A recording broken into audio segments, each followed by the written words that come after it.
नमस्कार, hornbill TV देख रहे हैं आप। मैं हूं आपके साथ विशाल गर्ग। बड़ी खबर का रुख करेंगे। निकाय चुनाव को लेकर एक बार फिर से सरगर्मियां तेज। निकाय चुनाव को लेकर बीजेपी ने कसी कमर। निकाय चुनाव के लिए प्रभारी किए गए नियुक्त। 11 नगर निगम, पालिका और पंचायत के लिए प्रभारी किए गए नियुक्त। बीजेपी ने पार्टी के वरिष्ठ अधिकारियों को दी जिम्मेदारी। देहरादून में कुलदीप कुमार को दी गई बड़ी जिम्मेदारी। ऋषिकेश में दान सिंह रावत को मिला जिम्मा। हरिद्वार में ज्योति प्रसाद गैरोला और रुड़की से राम मोहन अग्रवाल को दी गई जिम्मेदारी। कोटद्वार से राकेश गिरी को सौंपी गई जिम्मेदारी। श्रीनगर से रमेश गढ़िया को जिम्मा दिया गया। पिथौरागढ़ से गोविंद को जिम्मेदारी दी गई है और वहीं अल्मोड़ा से प्रदीप बिष्ट को भी जिम्मेदारी दी गई है। रुद्रपुर से दीपक मेहरा को सौंपा गया है जिम्मा और हल्द्वानी से मनोज पाल को बनाया गया प्रभारी। काशीपुर से तरुण बंसल को बनाया गया है प्रभारी। तो बड़ी खबर आपको बता रहे हैं, जहां पर पूरी तरह से एक्टिव मोड में नजर आ रही है बीजेपी और निकाय चुनाव को लेकर बीजेपी ने अब पूरी तरह से अपनी कमर कस ली है।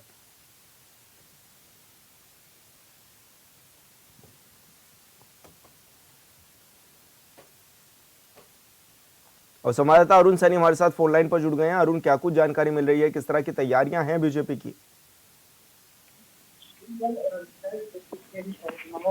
कांग्रेस को लेकर अभी भी संशय बरकरार है, लेकिन राजनीतिक दलों के द्वारा जो है अपनी तैयारियां की जा रही है। भारतीय जनता पार्टी एक बार फिर जो है निकाय चुनाव को लेकर एक्टिव मोड में दिखाई दे रही है और भारतीय जनता पार्टी ने निकाय चुनाव को लेकर सभी 11 नगर निगमों में और समेत नगर पालिका, नगर पंचायतों में पार्टी के वरिष्ठ नेताओं को जिम्मेदारी दी है और जिसके लिए प्रभारी भारतीय जनता पार्टी ने बनाए हैं।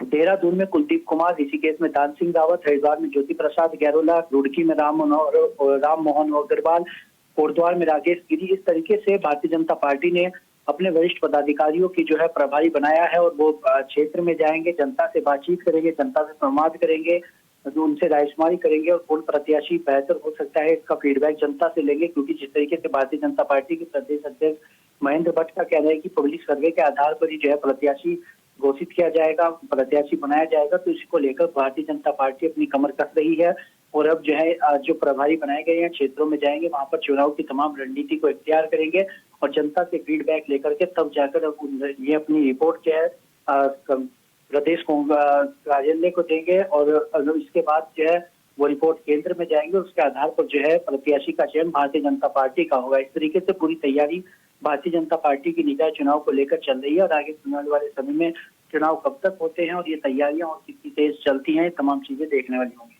तो किस तरह की रिपोर्ट अरुण ये सभी प्रभारी देंगे और क्या माना जा रहा है, क्या कार्यकर्ता भी इसी रिपोर्ट के आधार पर तय करेंगे कि प्रत्याशी कौन होगा?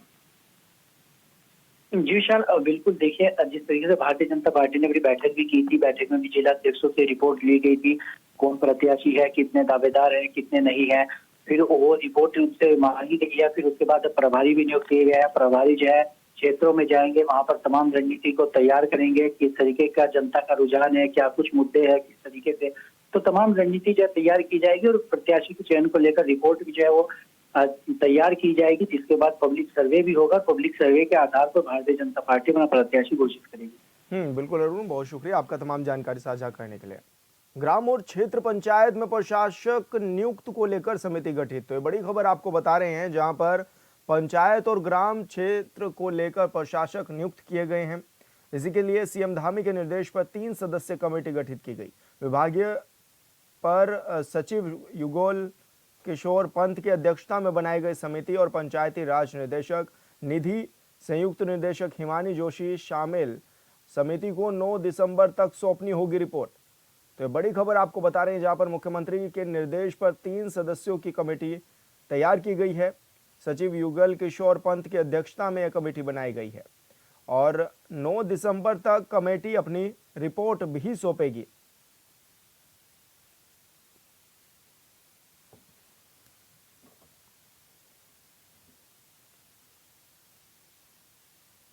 और संवाददाता अरुण सैनी हमारे साथ बने हुए हैं। अरुण, क्या कुछ जानकारी मिल रही है, किस तरह की टीम गठित की गई है मुख्यमंत्री के निर्देश पर और क्या इसका कार्य होगा भी?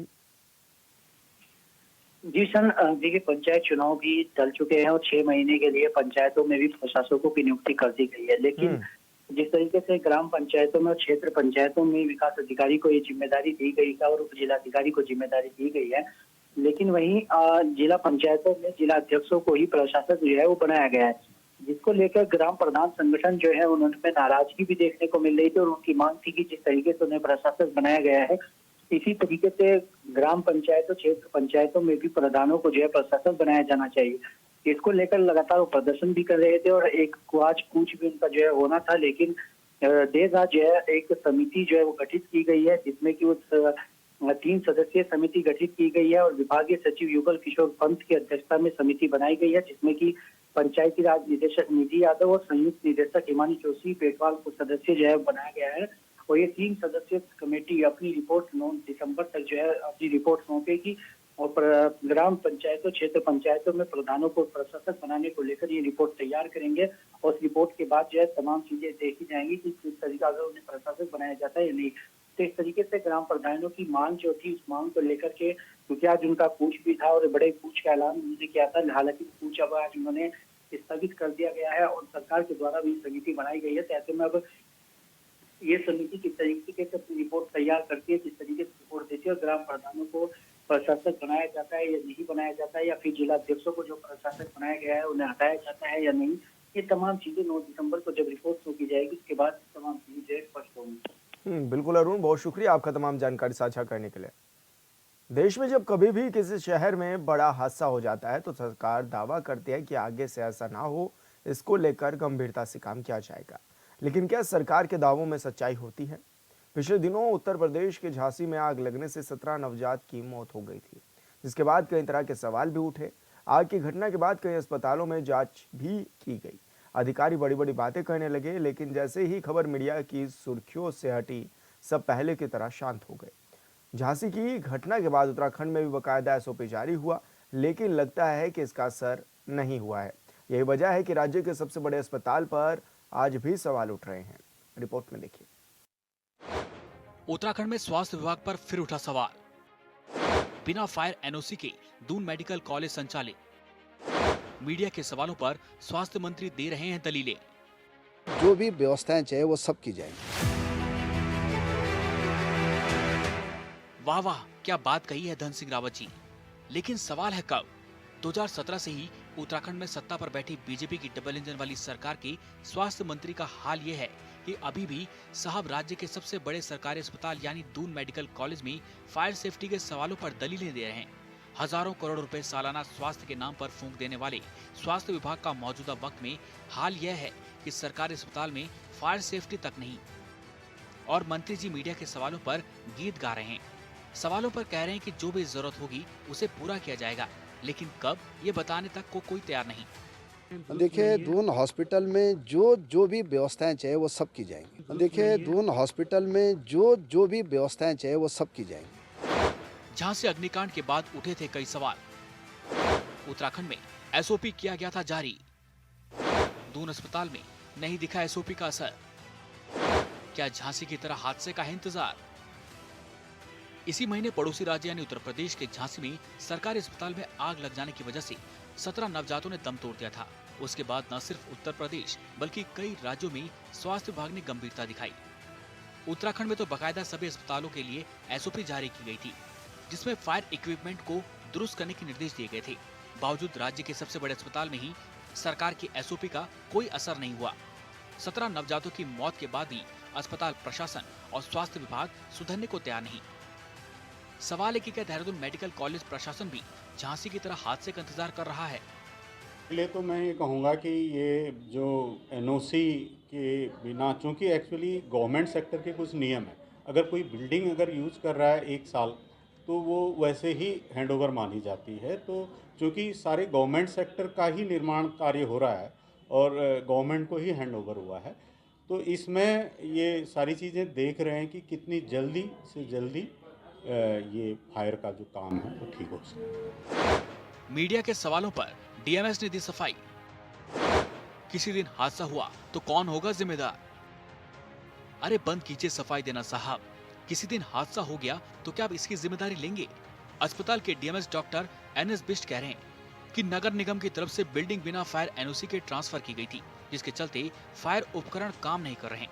यानी ये पूरी तरह से सच है कि मौजूदा वक्त में देहरादून अस्पताल में मरीजों की जान से खिलवाड़ किया जा रहा है। तो फिर इसके लिए जिम्मेदार कौन है, यह कौन बताएगा? एक्चुअली ये जो इमरजेंसी की बिल्डिंग और ओपीडी की बिल्डिंग हैंडओवर हुई, ये विदाउट फायर एनओसी निर्माण निगम ने हमें की, फायर की एनओसी के बिना, और उनको कह दिया गया है कि आप इसकी जल्दी से जल्दी फायर एनओसी कराएं।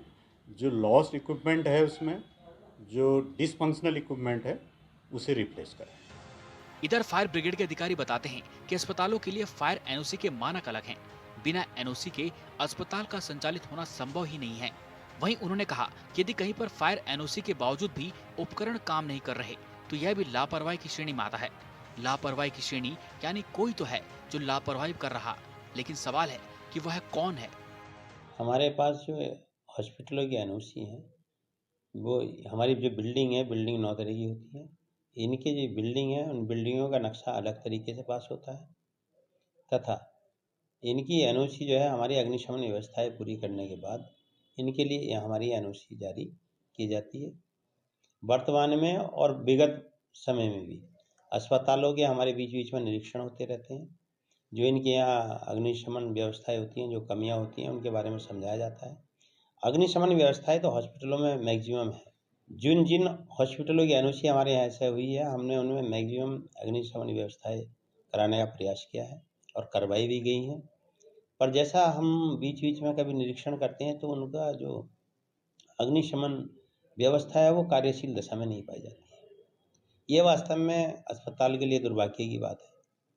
उसी स्थिति में अगर कोई अस्पताल के अंदर आकस्मिक अग्नि दुर्घटना होती है और उनका जो सिस्टम लगा हुआ है वो सिस्टम काम नहीं करता है, तो जैसा देहरादून भीड़ भाड़ वाला क्षेत्र है, अग्निशमन विभाग को पहुंचने में भी समय लगता है और फिर उसी स्थिति में किसी बड़ी घटना से इनकार नहीं किया जा सकता। तो बीच बीच में हम लोग जो हमारे पास आदेश निर्देश हमारे पास आते हैं, उनके अकॉर्डिंग हम काम करते हैं, इनको प्रयास करते हैं। अवेयरनेस प्रोग्राम हमारे चलते हैं। कभी कभी कहने के बावजूद भी अवेयरनेस प्रोग्राम कराने में अपनी असमर्थता जाहिर भी कर देते हैं, जो उचित नहीं। राज्य भर से मरीज आते हैं दून मेडिकल कॉलेज। ज्यादातर अग्निशमन उपकरण नहीं करते काम। इन तस्वीरों के माध्यम से देखिए रेडियोलॉजी बिल्डिंग का हाल, जहां हाल ही में आग लगी थी, जिसमें यह बात सामने आई थी कि जितने भी अग्निशमन के उपकरण लगाए गए थे वह सिर्फ और सिर्फ बस नामात्र के हैं। कोई भी अग्निशमन उपकरण काम नहीं कर रहा। अगर ऐसे में आग लगने जैसी घटना हो जाए तो कैसे आग पर काबू पाया जाएगा? देहरादून में राज्य भर से प्रतिदिन हजारों की संख्या में लोग इलाज कराने के लिए आते हैं और यहाँ की स्थिति यह है कि बिना फायर सेफ्टी के ही अस्पताल का संचालन हो रहा है और राज्य के स्वास्थ्य मंत्री कह रहे हैं कि जल्दी सब कुछ ठीक कर दिया जाएगा। ऐसे में अंदाजा लगाया जा सकता है कि सरकारी सिस्टम के नियम और कानून के मायने क्या हैं। Bureau report, hornbill TV. Chamoli के अमन ठाकुर ने जिले के साथ साथ राज्य का भी नाम रोशन किया है। डीएम ने अमन ठाकुर, उनके कोच के साथ स्कूल के प्राचार्य दिनेश मैठानी को भी सम्मानित किया है। साथ ही अमन ठाकुर को उज्जवल भविष्य की कामना भी दी और 60वीं विद्यालय राष्ट्रीय एथलेटिक्स प्रतियोगिता के अंडर 17 वॉक रेस इवेंट में अमन ने ब्रॉन्ज मेडल जीता है।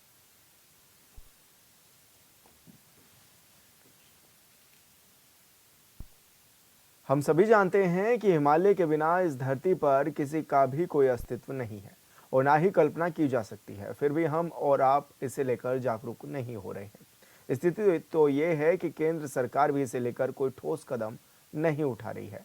पर्यावरणविद कई बार कह चुके हैं कि मौसम में बदलाव की वजह से ग्लेशियर तेजी से पिघल रहे हैं, फिर भी ध्यान नहीं दिया जा रहा है। उत्तराखंड में ग्लेशियर पिघल रहे हैं, जिसकी वजह से ताल अब झीलों में तब्दील हो रहे हैं। हालांकि अधिकारियों का कहना है कि अभी चिंता की कोई बात नहीं है। उत्तराखंड में भी पिघल रहे हैं ग्लेशियर। मौसम परिवर्तन से पिघल रहे ग्लेशियर। साल दर साल झीलों का बढ़ रहा आकार।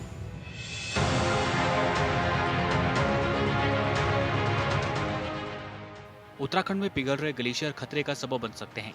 खबर है कि सैटेलाइट डेटा के आधार पर उत्तराखंड में 13 ग्लेशियर झीलों को चिन्हित किया गया, जिनमें से 5 बेहद संवेदनशील है। साल दर साल मौसम में बदलाव की वजह से उत्तराखंड में ग्लेशियर तेजी से पिघल रहे हैं और इसकी वजह से हिमालय के ऊपरी इलाकों में कई झीलें बन गई हैं, जिसका आकार साल दर साल बढ़ता जा रहा है।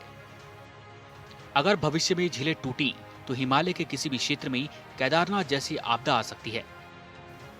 बहुत सारे ग्लेशियर लेक हैं, पूरे देश में हैं, उत्तराखंड में भी कई हैं, जिसमें से 5 को संवेदनशील कहा है उन्होंने। किसी प्रकार से कोई खतरे की बात नहीं है।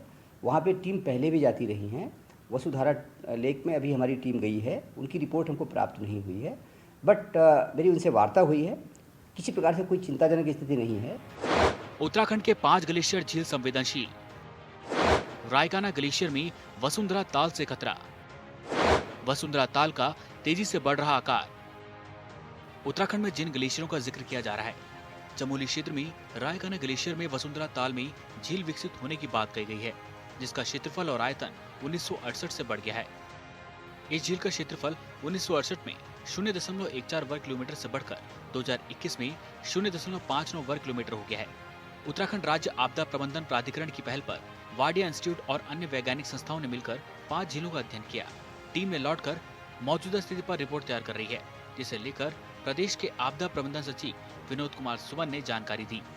एक बार रिपोर्ट आ जाने दीजिए, फिर हम उसमें क्या मेजर उठाने हैं करेंगे। और यह एक बार का कार्य नहीं है, इसे कई वर्षों तक ग्लेशियर को देखना होता है कि क्या उसमें चेंजेस हो रहे हैं।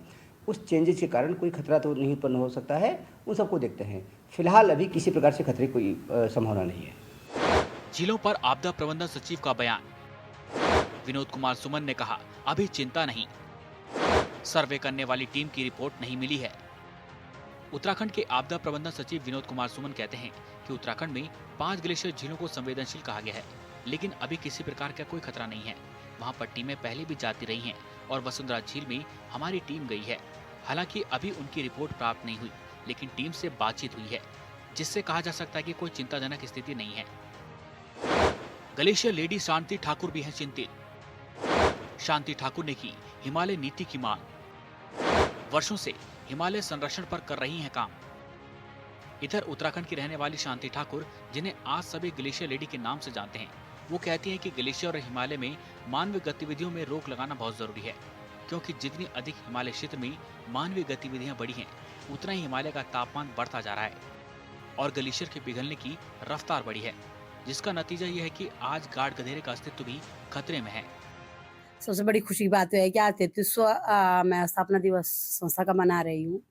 इन 33 वर्षों में जो है ना, बहुत से अहितों को हित दिलाया, समाज के जो दबा कुचला वर्ग था उसको न्याय दिलाया, उसके लिए रात दिन काम किया और जीवन बदला मेरा। भूकंप 91 के बाद मैं बाहर आ गई थी। रेड क्रॉस के माध्यम से मैंने काम किया, तब से मैंने अपना जीवन को समाज के लिए अर्पण कर दिया था। आज जो समाज के लिए बहुत लोग ऐसे हैं जिनका जो है ना बहुत अच्छे मार्गों में वो समाज है और कंप्यूटर से प्रशिक्षण दिया, महिलाओं के लिए काम किए, महिलाओं को साक्षरता पे बहुत वो किया। ग्लेशियर लेडी का सरकार पर आरोप। सरकार पर ध्यान नहीं देने का आरोप। सरकार गंभीर क्यों नहीं, समझ से परे। उत्तराखंड में ग्लेशियर लेडी के नाम से चर्चित शांति ठाकुर कहती हैं कि ये समझ से परे है कि सरकार क्यों ध्यान नहीं दे रही। वो कहते हैं कि कई बार मैंने मांग की है कि हिमालय नीति बहुत जरूरी है। शांति ठाकुर कभी सुप्रीम कोर्ट तो कभी हाई कोर्ट भी गई, जहां से सरकार को आदेश भी दिया गया। उत्तराखंड के कई लोग हैं जो पर्यावरण को लेकर गंभीरता से काम कर रहे हैं, जिनमें शांति ठाकुर का नाम भी शामिल है। आज 24 वर्षों से एक जो कार्य चल रहा है मेरे इस सब चीज के साथ साथ, जो हिमालय के बारे में आप लोग सुनते ही होंगे कि मैं ज्यादा हिमालय के बारे में जो है लड़ रही हूँ और हिमालय के बाद जो हिमालय के लिए बहुत कुछ कर रही हूँ, जिसके लिए मेरे बहुत से आंदोलन भी चल रहे हैं। आज जो है 24 साल पूरे हो गए हैं। मैंने सरकार को बार बार यही जताया है कि हिमालय की तरह हमको रहने देना पड़ेगा, क्योंकि ये बाबा भोलेनाथ की धरती है। इसको हमको जो है ना सुरक्षित और संवर्धित रखना पड़ेगा, क्योंकि जो परिस्थितियां आज दिख रही, ये मैं 24 सालों से चिल्ला रही हूँ कि सारे नाले गाड़े आज सूख गए। आप देख रहे हैं आज जो है ना पानी की कमियां पड़ गई, नदी नाले सारे सूख गए। और हिमालय की जो दशा है, जो हिमालय जो कट रहा है, जिस तरह से हिमालय की आज दशा हो रही है, आप लोगों के सामने है। क्योंकि हम लोगों ने कभी भी हिमालय को जो है ना ये नहीं देखा कि उसको सुरक्षा की दृष्टि से देखा। हमने कहा हमारी कटिंग हो रही है, आज आप नालू पानी देखो जरा, पूरा पहाड़ नीचे आ रहा। तो इस तरह की जो कटिंग है हिमालय के लिए, सरकारों ने हर टाइम नेग्लिजेंसी दिखाई है। जबकि मैंने ना तो सुप्रीम कोर्ट छोड़ा, ना मैंने जो है, आप ये देखेंगे मैंने सुप्रीम कोर्ट में भी कई बार प्याले डाल रखी है। ग्लोबल वार्मिंग की चपेट में हिमालय। दिसंबर में भी अब तक बर्फबारी नहीं। बर्फबारी न होने से कारोबारी परेशान। प्रकृति और जलवायु को संजोकर रखने वाला हिमालय ग्लोबल वार्मिंग की समस्या से जूझ रहा है। मौसम में परिवर्तन की वजह से ग्लेशियर पीछे की तरह खिसक रहे हैं। यही वजह है कि दिसंबर खत्म होने को है और चोटियां बर्फहीन हैं, जिससे देवभूमि के उन इलाकों के कारोबारी भी परेशान हैं, जहां बर्फबारी देखने के लिए देश दुनिया के लोग प्रत्येक साल उत्तराखंड की वादियों में आते हैं। सरकार पता नहीं क्यों, मेरे समझ में नहीं आ रही क्यों इतना लेजीपन दिखा रही, या सरकार का क्या इस तरह का वो स्वार्थ है जो हिमालय की सुरक्षा नहीं कर पा रहे हैं। और बार बार मैं ये कह रही हूँ कि भाई हिमालय नीति बननी चाहिए। हिमालय को जो हमारा हिमालय का जो क्षेत्र है, हिमालय की हमारी जो एक सतह है, उसको हमको बचाना पड़ेगा। उसके लिए हमको जो है ना, मैंने बार बार मैं यही बोलती हूँ कि जितना ऊंच हिमालय क्षेत्र है उसको जो प्रतिनिधित्व बिल्कुल प्रतिबंधित इसलिए करना चाहिए, वहाँ पे ज्यादा मानवीय आवाजाही नहीं होनी चाहिए। तो मेरी बार बार यही प्रार्थना है। मैं अभी भी ये चाहूंगी कि अभी जो खो दिया हमने उसको जो है हम बिल्कुल बर्बाद ना करें। इसके लिए हमको कुछ ठोस कदम उठाएं। और प्रशासन जो बार बार जो है ना ये समिति बनाता है, इस समिति बनाने से कुछ नहीं होगा। हमको जो है ना उन लोगों के साथ जुड़ना पड़ेगा जो इस हिमालय को जी रहे हैं, जो इतने सालों से काम कर रहे हैं। उनकी बातों पर भी ध्यान देना पड़ेगा और हिमालय की सुरक्षा करना पड़ेगी। केदारनाथ आपदा का दंश झेल चुका है प्रदेश। एक झटके में 6000 लोगों की गई थी जान। 2013 में चोराबाड़ी झील टूटने से मची थी तबाही। उत्तराखंड आपदा प्रबंधन विभाग के मुताबिक मौजूदा वक्त में कोई खतरा नहीं है, लेकिन जिस तरह हिमालय पिघल रहा है चिंताजनक बात है। और ये बात उत्तराखंड के लोगों से ज्यादा कोई नहीं जान सकता और ना ही समझ सकता है, क्योंकि 2013 आपदा का दंश प्रदेश झेल चुका है। 2013 आपदा को लेकर कई तरह की बातें सामने आई थी, जिसमें सबसे बड़ी बात चोराबाड़ी झील का टूटना था। लिहाजा वक्त रहते इन बातों पर ध्यान देना होगा। Bureau report, hornbill TV.